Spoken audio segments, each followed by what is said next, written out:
Listo, profe.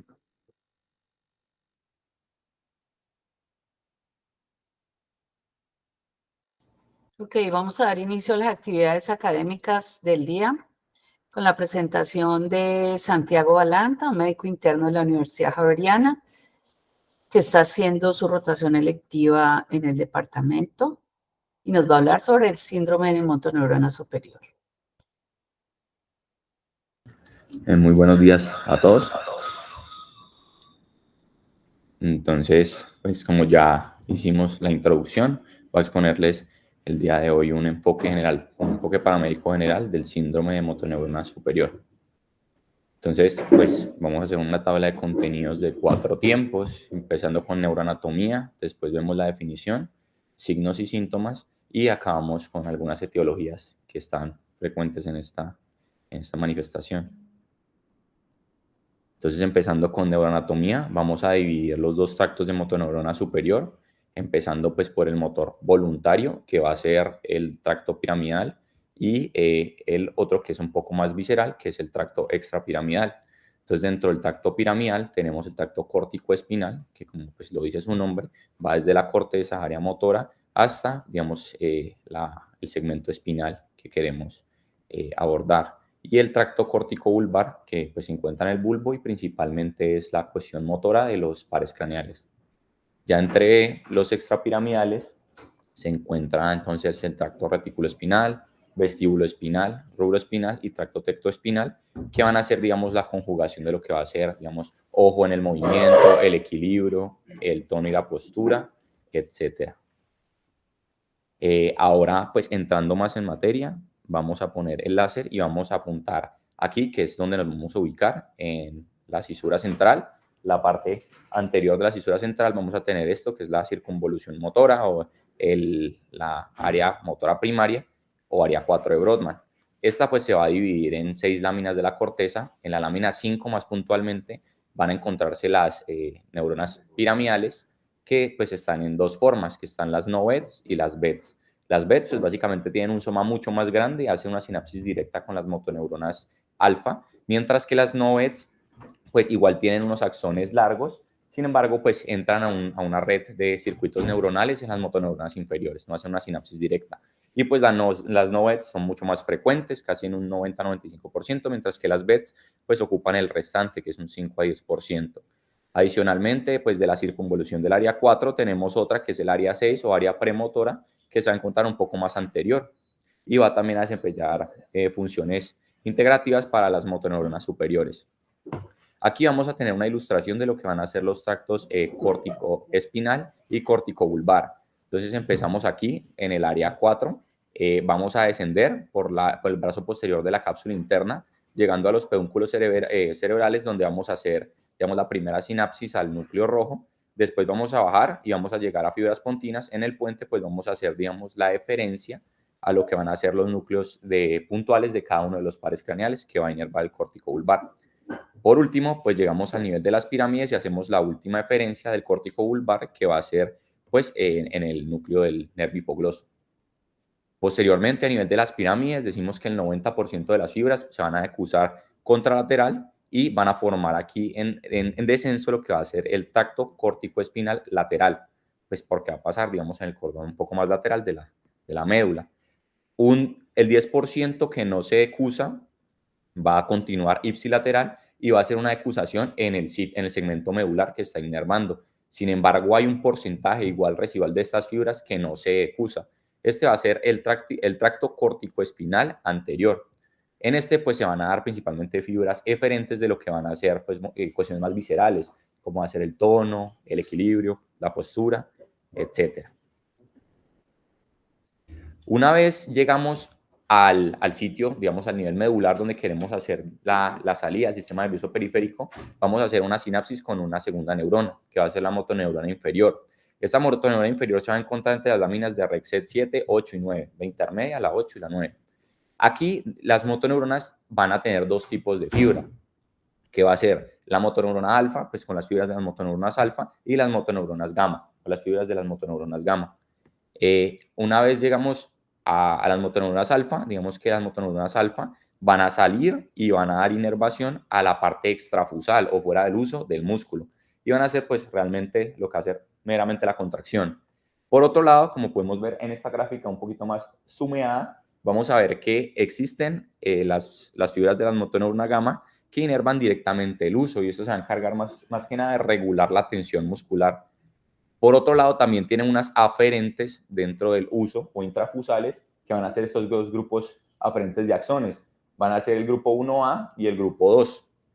Estos van a llevar una aferencia, que vamos a ver aquí con azul, van a llevar una aferencia que va a llegar pues al asta dorsal de la médula espinal y va a ser una respuesta monosináptica y puede involucrar otra sinapsis. Entonces hablamos de la monosináptica o reflejo monosináptico, a este que va a interactuar directamente con la aferente de los axones 1A o 2 y van a hacer la sinapsis con la motoneurona inferior para que haya una respuesta rápida, también conocido como artorreflejo. Entonces aquí, pues digamos, en esta ocasión se va a estimular el tendón patelar y pues va a haber una respuesta al músculo del cuádriceps. La deferencia es la extensión del músculo del cuádriceps. También, como vemos, esta neurona hace una segunda sinapsis con lo que va a hacer una interneurona, pues que es parte de otro tracto que vamos a ver más adelante en los reflejos que se llama tracto córtico-reticular.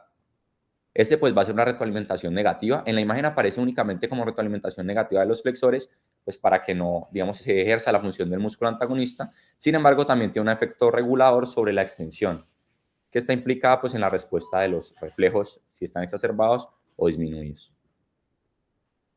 Ya para manejar una definición propiamente del síndrome de motoneurona superior, vamos a hablar de que es un conjunto de signos y síntomas característicos, síndrome, producto de una lesión del soma, dendritas y o axón de las motoneuronas superiores.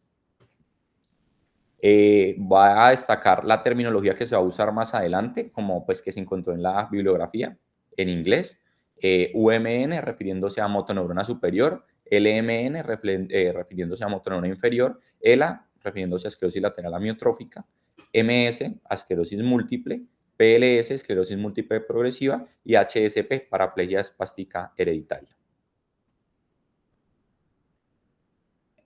Entonces, vamos a ver inicialmente los signos y síntomas de forma resumida, porque ahora más adelante vamos a abordar cada uno de ellos, viendo pues por qué se dan. Entonces, vamos a empezar al lado derecho, en el que vamos a ver que hay una pérdida, digamos, de esta retroalimentación negativa de la motoneurona inferior. Esta pérdida de la retroalimentación negativa de la motoneurona inferior va a producir unas características denominadas características positivas, dentro de las cuales se encuentran la espasticidad, la hiperreflexia, el clonus y la cocontracción. Más adelante vamos a hablar detalladamente de cada una. Por otro lado, tenemos la pérdida de una sinapsis. Entonces, la pérdida de una sinapsis nos va a traer las características negativas, que van a ser la debilidad, la fatigabilidad, el pobre balance y el déficit sensitivo. En conjunto, pues todo esto va a llevar a una patología musculoesquelética que va a corresponder al acortamiento muscular, a la torsión ósea, a la inestabilidad articular y a la artritis degenerativa. Entonces aquí traigo una tabla, resumen de las características positivas y negativas del síndrome de motoneurona inferior, pues la debilidad, la pérdida de la destreza, la fatiga, la incapacidad motora para pues, planear o generar control, y positivas la hiperreflexia, el clonus, la espasticidad, los reflejos primitivos, pues por el orden filogenético de la corteza, que es un poco más nueva, los espasmos tanto flexores extensores, la reacción de soporte positiva, las cocontracciones, la psiquinesia y la espasticidad distónica. También traer un término que se encontró en la literatura llamadas características rheológicas, que es como una tercera clasificación que habla del efecto total que tienen tanto las características positivas como las características negativas sobre la viscosidad del músculo. Y pues no se detalla mucho en esto, sin embargo, para que se conozca que también se está estableciendo otra tercera línea de características llamadas características rheológicas. Entonces, ahora empezando con los signos y síntomas positivos, vamos a empezar con la espasticidad, definiéndola como un aumento de la resistencia de un músculo a un estiramiento pasivo dependiente de la velocidad. Entonces, pues antes de evaluar propiamente la espasticidad, pues se tiene que ver un poco la historia clínica del paciente, a ver si el paciente, cómo ha evolucionado la espasticidad de forma crónica, si tiene insuficiencia urinaria, otro tipo de insuficiencia, si tiene dolor, o pues progresión de la espasticidad. Para ello, pues traje este goniómetro que antes de llegar a la evaluación de la espasticidad, pues tenemos que ver los ángulos de movilidad de cada una pues, de las articulaciones que vamos a evaluar para ver el rango máximo de donde vamos a ver que se produce digamos, la espasticidad. Entonces ya evaluando propiamente la espasticidad, tenemos que hacer un movimiento, pues, digamos, antagónico al músculo que queremos evaluar. Un ejemplo, entonces, digamos que queremos evaluar la espasticidad del tríceps, entonces vamos a empezar en una flexión completa. Obviamente, previamente evaluamos el rango de movilidad de la flexión a la extensión máxima, y cuando tenemos la flexión completa, pues vamos a hacer una tracción a una velocidad que se considera, pues, prudente, un poco más acelerada que la velocidad de la gravedad o de la caída, que son aproximadamente 10 metros sobre segundo, y vamos a ver en qué momento del trayecto se produce un aumento de la resistencia. Entonces, para esto, digamos que tenemos varias escalas, sin embargo, hay como 3 escalas que evalúan 3 cosas distintas, que va a ser la escala de Ashworth, que nos va a decir en qué punto del trayecto total se produjo el aumento de la resistencia, la escala de Tardieu, que nos dice cuál es la intensidad o cuál es la intensidad de esa resistencia cuando se produjo, y otra escala que se llama la escala de espasmos de Penn, que es una escala que nos dice, pues, cuántos espasmos tuvo el paciente durante la contracción. También tenemos que la espasticidad no es algo que se presente en todos los casos el 100%. Digamos que cada una de las patologías tiene distintos momentos de aparición de la enfermedad. El stroke o el ACV, pues generalmente lo tiene entre un 35 y un 40%. La parálisis cerebral, si llega a un 90%, digamos los traumas cerebrales o traumas raquimedulares, llegan a un 50%. Otra cosa que querías, pues, traer es la diferencia entre espasticidad y rigidez, que en la comunidad médica, digamos que a veces tienden a confundirse estos dos términos. Sin embargo, pues la espasticidad se refiere a una resistencia dependiente de velocidad, cosa que la rigidez pues no tiene, es una resistencia en todo el momento o en todo el trayecto. La espasticidad obedece más que nada a una lesión de una motoneurona superior, mientras que la rigidez tiende a obedecer a lesiones en los núcleos de la base. La espasticidad conlleva consigo una debilidad, la rigidez no siempre, la mayoría de veces no tiene debilidad, y la espasticidad casi nunca cursa con temblores, mientras que la rigidez pues, puede presentar temblores. Ahora vamos a hablar de la hiperreflexia. La hiperreflexia pues, se define como una respuesta aumentada ante la estimulación de un reflejo miotendinoso. Entonces, para esto principal, pues descartar el choque espinal, que básicamente va a ser una afección que se produce en las primeras etapas de un trauma raquimedular, en el cual digamos que hay abolición total de los reflejos, ya posterior al paso de esta, que dura de semanas a 3 meses, entonces empiezan pues a aparecer los reflejos, diferenciar pues si es aguda o ya lleva un tiempo. Y vamos a ver que en síndrome de motoneurona superior, los reflejos superficiales se van a encontrar disminuidos debido a que los reflejos superficiales pues sí tienen, digamos, una interacción directa con la corteza, entonces estos no van a estar presentes, como el cremastérico o el abdominal. Por otro lado, los profundos sí van a tener la respuesta que vimos anteriormente. Igual más adelante vamos a ver el tracto por el cual se aumentan la presencia de los reflejos o son más exacerbados, entonces vamos a tener unos reflejos aumentados.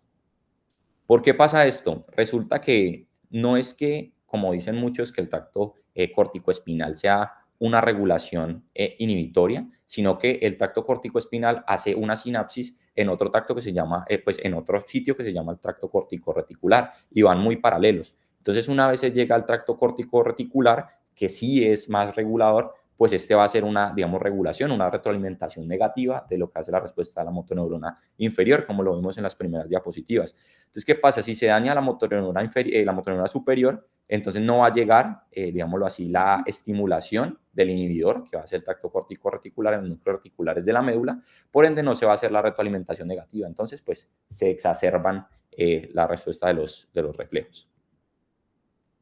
También vamos a tener unos signos y síntomas catalogados como primitivos. No es la forma más adecuada de decirlo, sin embargo, no está desacertada porque filogenéticamente la corteza es de las partes, digamos, más nuevas del sistema nervioso. Entonces, dentro de esto se encuentra Babinski, que pues, se realiza utilizando un objeto romo y trazando, digamos, el dibujo que se ve a continuación, que es como una C.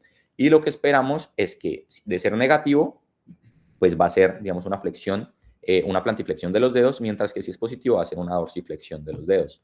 ¿Por qué se produce esto? Resulta que la motoneurona superior hace una retroalimentación negativa de los dorsiflexores del pie. Entonces, hace la tendencia a hacer la plantiflexión.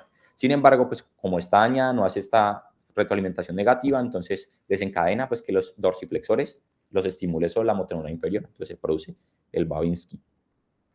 Con el paso del tiempo, digamos que se han hallado unos sucedáneos del Babinski, como el de Chaud, que es pues, en la región lateral del pie, el de Schaffer, que es, pues, digamos que hacer presionar la parte distal del tendón de Aquiles, Oppenheim, que es, digamos, hacer una presión sobre la parte anterior de la tibia. El de Gordon, o sea, como un apretar, pero pues así, con las dos manos. El de Bing, que es como parecido al de Chalk, pero pues en una región un poco más cercana al meñique. Y el de Konda y Stransky, que pues es como un Hoffman, pero pues en el pie.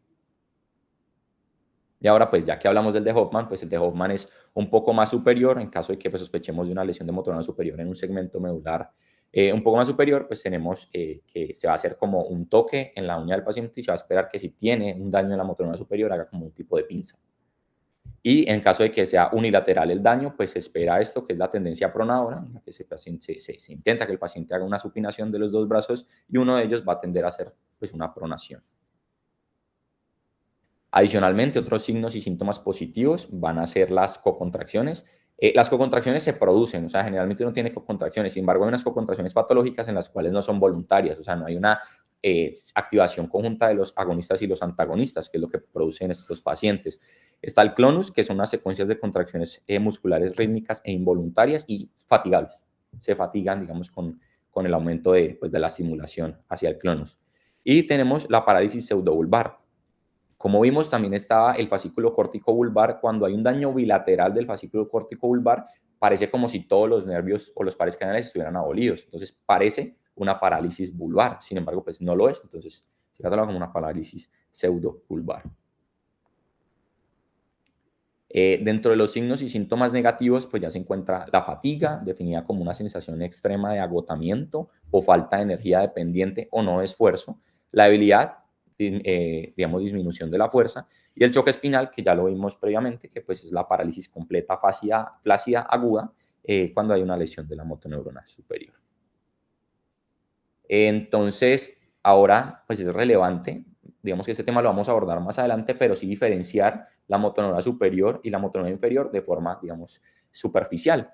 Entonces, tenemos que en la motoneurona superior, pues van a ser un sitio de lesión distinto, va a ser más central. Entonces, va a ser o en el segmento medular superior, no necesariamente tiene que ser en la corteza, o en los hemisferios, o en el cerebro, o en el tronco, o en la médula espinal, pero siempre pues el segmento superior. También tenemos la lesión de la motoneurona inferior, ya va a ser periférico, entonces va a ser desde las raíces hasta pues la llegada a la región del músculo. La debilidad muscular, los tipos de parálisis son distintas. En la motoneurona superior hay una parálisis espástica, mientras que en la motoneurona inferior hay una parálisis flácida. Ojo, no confundir que también hay una parálisis flácida en la motoneurona inferior posterior a un trauma raquimedular cuando se produce pues, el choque espinal. Las fasciculaciones están ausentes en la motoneurona superior, están presentes en la motoneurona inferior. Los reflejos tendinosos, como ya los explicamos, pues están hiper en la motoneurona superior y están hiporreflexicos o arreflexicos en la motoneurona inferior. Y también la pérdida de la masa muscular, digamos que se ha hablado de que inicialmente en el síndrome de motoneurona superior se puede perder del 15 al 25% de la masa muscular. Sin embargo, pues en la lesión de motoneurona inferior se habla hasta del 90% y es mucho más rápida. Entonces, en los dos hay pérdidas, sin embargo, es ligeramente más notable en pues, la motoneurona inferior. Y en la electromiografía, pues tenemos que en la motoneurona superior hay una conducción nerviosa normal, pero hay un patrón de interferencia y tasa de disparo disminuidos. Mientras que pues en la inferior, como ya no estamos llegando al músculo, pues hay una conducción nerviosa normal y pues hay grandes unidades motoras y fasciculaciones con fibrilaciones. Ahora, dentro de la etiología, pues vamos a tener como dividida en dos, la adquirida y la heredada. Digamos que el médico general habitualmente es más hábil en la adquirida porque es un poco más aguda y pues se ve más claro. Entre estos podemos tener los traumáticos como el síndrome de Brown-Séquard o la hemisección medular o una sección completa de la médula. Tenemos el isquémico que se va a producir por el ACV principalmente, metabólicos por deficiencias de vitaminas como la B12. Tenemos otras y las infecciones como el virus linfotrófico humano. Y ya en las heredadas, digamos que aquí sí se complica un poquito más porque digamos, son más quisquillosas. Entonces tenemos la más frecuente de las neurodegenerativas afectando a la motoneurona superior, que es la esclerosis lateral amiotrófica. Tenemos la esclerosis múltiple, tenemos la espasticidad lateral primaria y tenemos la paraplegia espástica hereditaria. Entonces, empezando con la esclerosis lateral amiotrófica, digamos que una revisión un poco más superficial, Neurofisiológicamente por electroestimulación magnética en el sistema nervioso central, pues tiene muchas fisiologías, algunas hablan de depósito, otras hablan de, digamos, lesiones a distintos puntos por reacciones inflamatorias. Sin embargo, pues en el sistema nervioso se encontró una reducción de la inhibición cortical interhemisférica. Esto generalmente pues lleva a una hipointensidad en la resonancia magnética secuencia T2 del córtex precentral y una señal hiperintensa en las imágenes por resonancia magnética ponderadas en difusión del tracto corticoespinal. Pero no abarca únicamente el tracto corticoespinal, sino que también se ha visto pues, que el signo más frecuente de la ELA es que afecta tanto motoneurona superior como motoneurona inferior en distintas regiones. Entonces, la edad de inicio principalmente, pues 65 años, es un poquito más frecuente en hombres que en mujeres y la supervivencia promedio a 3 años, pues es a 3 años si no hay ningún tipo de intervención. Tenemos la esclerosis lateral primaria, hablando de una fisiología en la que, digamos que hay un umbral cortical que es mayor, sin embargo, pese a que es mayor el umbral cortical, no existe excitabilidad cortical, entonces es como que la corteza no llega a mandar nunca ninguna información. En la neuroimagen vemos que en la tomografía por difusión, no, por positrones, por emisión de positrones, principalmente ese compuesto que es FDG, muestra un hipometabolismo sobre el giro precentral, llamado también el signo de la franja, tiene una atrofia en forma de cuchillo del giro precentral y tiene una anisotropía del cuerpo calloso cuando vemos una resonancia por difusión. En cuanto a la clínica, se presenta primero inicialmente a los 50 años, más o menos. Es más frecuente en hombres que en mujeres de 2 a 4 veces. Este sí tiene, a diferencia de la ELA, un síndrome puro de motoneurona superior y comúnmente inicia en los miembros inferiores. Ya hablando de la paraplegia espástica hereditaria, pues ya su nombre dice que vemos un componente familiar de algún grado. Aumenta con el tiempo y inicia, pues, digamos, con la conducción del potencial motor en las piernas. Entonces, pues, igual como la anterior, inician miembros inferiores. En la neuroimagen vemos una hiperintensidad también en la resonancia magnética secuencia T2 en el brazo posterior de la cápsula interna, que es como la segunda parte que vemos del tracto corticoespinal. Vemos la atrofia de la médula espinal y el adelgazamiento del cuerpo calloso. No se conoce realmente la distribución o la proporción hombres-mujeres, o por lo menos en la revisión de literatura que se realizó, y pues generalmente tienen una esperanza de vida normal. Obviamente pueden tener una discapacidad, pero la esperanza de vida es normal. Ya en la esclerosis múltiple progresiva primaria, tenemos que hay un aumento de la excitabilidad normal del córtex en la mayoría, que es lo que se ve, digamos, en la electroestimulación magnética del cerebro. Se producen lesiones hiperintensas en T2 y en el FLAIR, en la sustancia blanca del cerebro y la médula espinal. Ya en cuanto a la clínica, pues empiezan a promedio de 40 años, una proporción 1 a 1 hombre-mujer, una esperanza de vida normal y esto es un síndrome de motoneurona superior puro, progresivo y presenta, digamos, una disfunción inicial de la marcha. Ya, pues para acabar, estas son las bibliografías y pongan atención en el corner superior izquierdo. Muchas gracias.